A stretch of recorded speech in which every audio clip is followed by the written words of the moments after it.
Andito naman ako ngayon sa roof, sa ground level ng Stargate. Andito ako sa labas. Etong cube na to, sa baba niyan yung main entrance. Etong dome na to, yung kulay pula, ito yung Mars Dome. Sa loob niyan yung soft play area, laruan ng mga bata, may giant slides, softballs. Katabi niyan ito yung Earth Dome, yun nga yung may roller coaster. Kita pa rin yung Burj Khalifa, the tallest building in the world, ayun, oh.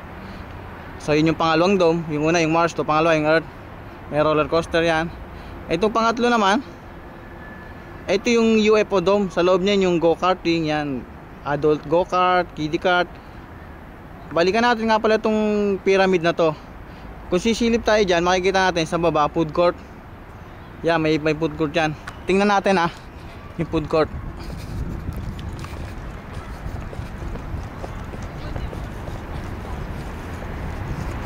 Yan, papalapit tayo ngayon dito. Dudungo tayo sa baba, makikita natin yung food court. So ito yung loob niya, yung food court. Yan, yung mga kumakain, ano. So ayan yun. So mula dito sa roof, kita natin yung loob, yung food court.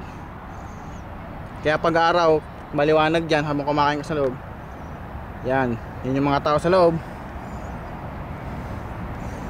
Ito naman yung mga food shop. Ito siya, makikita natin dito. So balik tayo sa mga dome. Ito yung UFO, yung go-karting. Ito naman yung Luna, kung saan may mga ice rink dito, laruan ng ice skating rink. Ayan, Luna. Ang last dome, ito yung Saturn Dome. Saturn Dome kung saan nandito naman yung 3D theater. So yan yung 5 domes ha. Again, balikan natin. Mars Dome, so play area. Yung Earth nasa likod nitong pyramid, yung roller coaster. Ito yung UFO, go-karting.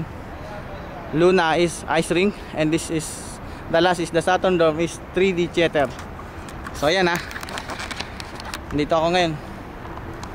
Yan. Babalik na ako sa loob. Naka-duty ako, i-break time ko lang.